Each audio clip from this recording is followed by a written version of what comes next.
Hello good morning everyone. Then I hope आप सभी लोग ठीक होंगे। तो बात करते हैं आज के टॉपिक पर। जैसे कि आप सभी को मालूम है, इस टाइम हम लोग अपना आईटी के फर्स्ट ईयर का 6 पेपर कवर कर रहे हैं। 6 पेपर में हमारी first second and third unit complete हो चुके हैं। आज हम बात करेंगे अपने फोर्थ यूनिट की। फोर्थ यूनिट में क्या है, टीचिंग स्ट्रैटेजीज, आपकी शिक्षण रणनीतियाँ for developing personal and social skill. कि आप किस तरह से डेवलप करोगे, विकास करोगे बच्चे का पर्सनल एंड सोशल स्किल का। कौन से वालों का, आईडीडी वाले बच्चों का, जिन्हें आईडीडी से रिलेटेड प्रॉब्लम है, मतलब इंटेलेक्चुअल एंड डेवलपमेंटल डिसेबिलिटी। ठीक, तो उनके लिए हम क्या टीचिंग स्ट्रैटेजी यूज़ कर सकते हैं। सबसे पहले हम पर्सनल एंड सोशल स्किल को जानते हैं क्या होते हैं, उसके बाद हम इन पर किस तरह से टीचिंग स्ट्रैटेजीज यूज़ कर सकते हैं उसके बारे में बात करते हैं। तो पीछे अभी हमने देखा था कि हमें क्या करना है, डेवलप करना है पर्सनल एंड सोशल स्किल्स। उसकी क्या हम उसके लिए टीचिंग स्ट्रैटेजी यूज़ कर सकते हैं। तो आपको यहाँ पे दिखाई दे रहा है व्यक्तिगत कौशल। व्यक्तिगत कौशल से मतलब आपका है पर्सनल स्किल्स। पर्सनल स्किल्स किसे कहते हैं, व्यक्तिगत कार्य जो एक बंदा, एक व्यक्ति अपने लिए स्वयं करता है। सुबह उठने के बाद और रात को सोने से पहले ऐसी एक्टिविटी जो हम अपने लिए स्वयं के लिए करते हैं उसे क्या बोलते हैं, उसे पर्सनल स्किल्स या व्यक्तिगत कौशल कहते हैं। यहाँ पे आपको कुछ एग्जाम्पल दे रखे हैं, जैसे कुछ खाना है, आपको पीना है, शौच क्रियाएँ हैं, नहाना है, कपड़े पहनना है, बाल बनाना है, जूते पहनना है, नहाना है, सजना है, संवरना है। ये तमाम जो आपकी एक्टिविटीज़ हैं, ये कौन सी एक्टिविटीज़ हैं, ये आपकी पर्सनल एक्टिविटीज़ है, व्यक्तिगत कौशल है। ये व्यक्तिगत कौशल कौन से कौशल को कहते हैं, जो एक्टिविटीज़ व्यक्ति या बच्चा या कोई भी अपने लिए स्वयं से करता है। ये एक्टिविटीज़ हमारे लिए कोई दूसरा अन्य व्यक्ति नहीं कर सकता। तो इस तरह की एक्टिविटीज़ को हम लोग पर्सनल एक्टिविटीज़ या फिर आपका व्यक्तिगत कौशल कहते हैं। उसके बाद हमने देखा था क्या लिखा हुआ था वहाँ पे, पर्सनल के बाद था आपका सोशल। सोशल मतलब आपका सामाजिक स्किल्स, सामाजिक कौशल, सोशल स्किल्स। सोशल स्किल्स में क्या होता है कि आप लोग, हम समाज में किस तरह से सर्वाइव करेंगे, उसके लिए हमें कौन कौन से स्किल्स आने चाहिए। तो हम सोसाइटी से इंटरेक्ट करते हैं, फ्रेंड्स बनाते हैं, किसी को ग्रीट कर रहे हैं, नमस्ते एक्सेट्रा जो भी हम लोग करते हैं अपने अपने रिलीजन के अकॉर्डिंग, वो सब हमारा क्या कहलाता है, वो हमारा आपका सोशल स्किल्स कहलाता है। आपको कुछ एग्जाम्पल्स दे रखे हैं, उन एग्जाम्पल्स को पढ़ते हैं पहले, फिर उसके बाद आगे बात करते हैं। जैसे अपना नाम बताना या प्रतिक्रिया देना। अपना नाम सुनकर जब आपका कोई नाम पुकारे उसके बाद आपको क्या प्रतिक्रिया देना है, अपने गेस्चर के थ्रू देना है, मुस्कुरा कर देना है, वो आप पे डिपेंड करता है। जब आप कभी किसी दूसरे की वस्तु का यूज़ कर रहे हो तो उससे पहले उसकी परमिशन लेनी होती है। ग्रुप में कोई खेल खेलना है, कोई आपसे क्वेश्चन कर रहा है, उसका जवाब देना है। अपना नाम किसी के द्वारा पूछे जाने पर बताना है। कोई आपसे कुछ कह रहा है तो उसमें उसे पलट के उसे रिप्लाई देना है। अपनी चीज़ों को दूसरों के साथ बांटना है, नमस्ते करना है, थैंक यू, सॉरी आदि का यूज़ करना है। ये तमाम जो एक्टिविटीज़ और बहुत सारी होती है, मैंने सिर्फ आपको एक्सप्लेन करने के लिए और समझाने के लिए चीज़ों को इंक्लूड कर रखा है, थोड़ी चीज़ों को। तो इस तरह की एक्टिविटीज़ जो हमें सोसाइटी में सर्वाइव करने के लिए यूज़ करनी होती है उसे हम बोलते हैं सामाजिक कौशल या सोशल एक्टिविटीज़। तो यहाँ तक हमने देखा कि हमारे सोशल एंड पर्सनल स्किल्स क्या होते हैं। अब हमें बात करना है कि आईडीडी वाले बच्चों के लिए, जो आईडीडी वाले बच्चे होते हैं, इंटेलेक्चुअल एंड डेवलपमेंटल डिसेबिलिटी वाले बच्चे, उन बच्चों को हम स्किल्स सिखाने के लिए किस तरह की टीचिंग स्ट्रेटजीज़ का यूज़ कर सकते हैं। तो फर्स्ट आपका ये आपको शो कर रहा है कार्य विश्लेषण, टास्क एनालिसिस। जैसा कि यहाँ पे लिखा हुआ है, जैसा कि हम जानते हैं कि मानसिक मन का टर्म ना बार बार चेंज होता रहता है। पहले इसे मेंटल रिटार्डेशन, हिंदी में मानसिक मन बोला जाता है, फिर आईडी इंटेलेक्चुअल डिसेबिलिटी बोला गया, बौद्धिक क्षमता।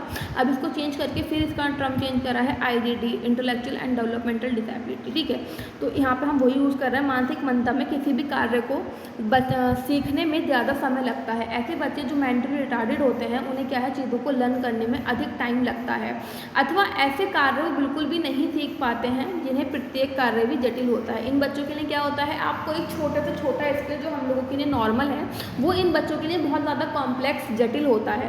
तो उसको सिखाने के लिए हमें बच्चों को प्रशिक्षण देना पड़ता है, छोटी से छोटी एक्टिविटी करने के लिए भी। तो यह कार्य विशेषण क्या है, वह शिक्षा प्रक्रिया है, क्या है वो एक प्रोसेस है टीचिंग का, जिसमें हम जो बच्चों को एक्टिविटी सिखा रहे हैं उस एक्टिविटीज़ को क्या है छोटे छोटे और इजी वे में क्या कर देंगे, डिवाइड कर देंगे, क्योंकि बच्चे के अंदर इतनी एबिलिटीज़ टाइम पर नहीं होती है कि हम बच्चे को चीज़ें एक साथ सिखा दें। तो हम एक एक पॉइंट करके बच्चे को सिखाते हैं, बाद में उस चीज़ को ज्वाइन कर देते हैं। जो हमारा प्रोसेस होता है उसे हम टास्क एनालिसिस बोलते हैं, और ये टीचिंग स्ट्रैटेजीज है आईडी वाले बच्चों को चीज़ों को लर्न कराने के लिए। आगे बोलते हैं, आगे क्या लिखा हुआ है, आगे लिखा हुआ है सहायता, प्रोत्साहन या प्रॉम्प्टिंग। तो बच्चों को लक्ष्य व्यवहार विशेष को सीखने के लिए दी जाने वाली सक्रिय मदद को ही प्रोत्साहन करना या फिर सहायता कहते हैं। ये निम्न प्रकार की होती है। इसका मतलब जब आप बच्चे को कोई चीज़ लर्न करा रहे हो, सिखा रहे हो, तो उस टाइम पे बच्चे को अपनी नीड के अकॉर्डिंग आपकी हेल्प चाहिए होती है, तो वो हेल्प आपकी क्या कहलाती है, प्रॉम्प्टिंग या सहायता कहलाती है।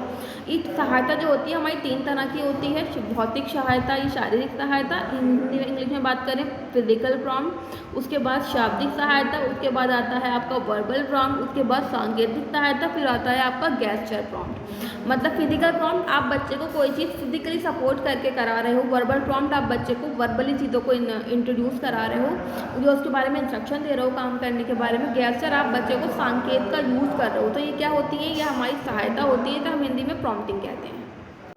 आगे हम बात करें क्या लिखा हुआ, फेडिंग, या किसी चीज़ को कम करना। ठीक है, बच्चे को व्यवहार विशेष सिखाने की प्रक्रिया में जब शिक्षक धीरे धीरे अपने सक्रिय सहयोग को कम करने लगे और बच्चे को व्यवहार विशेष में स्वावलंबी बनाने में सहयोग दे, तो इस प्रक्रिया को फेडिंग कहते हैं।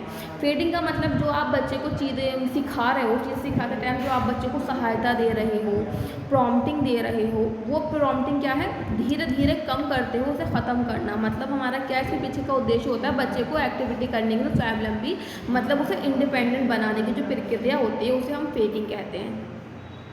आगे बात करें क्या लिखा हुआ है, ये लिखा हुआ है आपका शेपिंग। शेपिंग प्रक्रिया में कदम पर कदम सभी छोटे से छोटे व्यवहार के कार्य को पुरस्कृत किया जाता है जो लक्ष्य व्यवहार की ओर बच्चे को अग्रसर करते हैं और जो लक्ष्य व्यवहार बहुत हद तक मिलते जुलते हैं। जो आप बच्चे को एक्टिविटी सिखा रहे हो या कराना चाहते हो, उसमें अगर बच्चे का क्या है, छोटे से छोटा व्यवहार, बच्चे का छोटे से छोटा बिहेवियर जो आपको पॉजिटिव लगे, आपको क्या लगे, बच्चे की एक्टिविटी की तरफ उस चीज़ में क्या है कदम उठाता हुआ नजर आए कि बच्चा चीज़ों को कर रहा है, तो उस हर एक छोटे से छोटे प्रयास पे बच्चे को क्या करना है, पुरस्कृत करना है, मतलब बच्चे को एक तरीके से रिवॉर्ड देना है।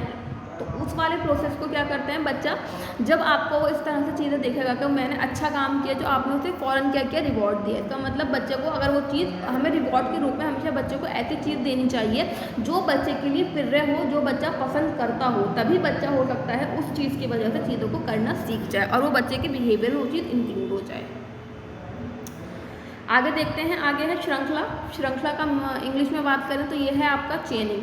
किसी लक्ष्य व्यवहार को क्रिया विश्लेषण द्वारा छोटे छोटे चरणों में रखना और उन चरणों को क्रमबद्ध तरीके से पूरा करते हुए विशेष व्यवहार में सीख पाना ही श्रृंखलाबद्धता है। मतलब अभी हमने ऊपर पढ़ा टास्क एनालिसिस या कार्य विश्लेषण या क्रिया विश्लेषण। उसमें क्या किया था, हमने कार्य को छोटे छोटे पार्ट्स में डिवाइड कर दिया था जिसके थ्रू बच्चा कार्य को सीख रहा था। अब उस कार्य को हमने डिवाइड करके बच्चे को सिखा दिया, बाद में उस कार्य को जोड़ने का जो कार्य होता है वो आपका चेनिंग श्रृंखलाबद्धता कहलाता है। श्रृंखलाबद्धता आपका 2 तरह का होता है, अग्र श्रृंखलाबद्धता मतलब फॉरवर्ड चेनिंग, पश्च श्रृंखलाबद्धता मतलब बैकवर्ड चेनिंग। फॉरवर्ड चेनिंग जो काम हम स्टार्टिंग से स्टार्ट करके एंड पे एंड करते हैं, इट इज कॉल्ड फॉरवर्ड चेनिंग। और कुछ काम हमारे ऐसे होते हैं जो हम लास्ट से स्टार्ट करके आपके स्टार्टिंग पॉइंट पे एंड करते हैं, वो हमारा होता है बैकवर्ड चेनिंग। फॉरवर्ड चेनिंग के एग्जांपल देने की जरूरत नहीं है, नॉर्मल एक्टिविटीज होती है। बैकवर्ड चेनिंग में बताऊँ कि आप पहले बच्चे को कुछ पहनना सिखाना है, तो पहनना हमारा पहला प्रोसेस होगा, उतारना दूसरा होगा। लेकिन हमारा ईजी क्या होता है, उतारना ज़्यादा ईजी होता है और पहनना क्या होता है, वो ज़्यादा कॉम्प्लेक्स होती हैं चीज़ें। तो हम बच्चे को पहले पहनना ना सिखाकर चीज़ें उतारना सिखाया, तो इस तरह का जो हमारे एक्टिविटीज़ के एग्जाम्पल हैं वो आपका बैकवर्ड चेनिंग के अंतर्गत आता है। तो ये थी हमारी टीचिंग स्ट्रैटेजीज जो हम आईडी वाले बच्चों के पर्सनल एंड सोशल स्किल्स को डेवलप करने के लिए यूज़ कर सकते हैं। देन आई होप आपको चीज़ें समझ में आई होंगी। जो मैंने एक्सप्लेन किया है, मैंने सही से चीज़ों को एक्सप्लेन करने की कोशिश की है कि आप चीज़ों को अच्छे से समझें, अंडरस्टैंड करें, क्योंकि ये ऐसी कॉमन चीज़ें हैं जो हमें बार बार अपने बच्चों के साथ जब हम काम करेंगे तो हमें यूज़ करनी पड़ेंगी। तो ये चीज़ें हमें क्या होनी चाहिए, टिप्स पर याद होनी चाहिए कि क्या चीज़ कौन सी है और किस चीज़ का हम यूज़ किस तरह से कर सकते हैं, ताकि आपको आगे कोई प्रॉब्लम ना हो लाइफ में। अगर आप एक अच्छा स्पेशल एजुकेटर बनना चाहते हैं तो देन आई होप आपको चीज़ें समझ में आई होंगी। Then thank you for watching my video.